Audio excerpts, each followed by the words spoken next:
June 10 അർദ്ധരാത്രി ആരംഭിച്ച monsoon കാല ട്രോളിംഗ് നിരോധനം ഇന്ന് അർദ്ധരാത്രി അവസാനിക്കുകയാണ്. തൊഴിലാളികളും ബോട്ടുടമകളും വലയും ബോട്ടും ഒരുക്കുന്നതിന്റെ അവസാനഘട്ട തിരക്കിലാണ്. കരയ്ക്കുകയറ്റ ബോട്ടുകളുടെ അറ്റകുറ്റപ്പണികളും പെയിന്റിംഗും ഒക്കെ പൂർത്തിയായി കഴിഞ്ഞു. ഇതര സംസ്ഥാന തൊഴിലാളികളാണിപ്പോൾ മത്സ്യമേഖലയിൽ പണിയെടുക്കുന്നവരിൽ ഭൂരിപക്ഷവും. നിരോധന കാലത്ത് അവരവരുടെ നാടുകളിലേക്ക് മടങ്ങിയ ഇവർ തിരിച്ചെത്തി തുടങ്ങി.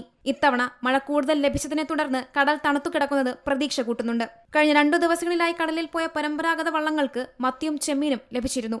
കിളിമീൻ, പൂവാലൻ ചെമ്മീൻ എന്നിവ ധാരാളം ലഭിക്കാൻ സാധ്യതയുള്ള സമയം കൂടിയാണ് ട്രോളിംഗ് നിരോധനം കഴിഞ്ഞുള്ള ദിവസങ്ങൾ.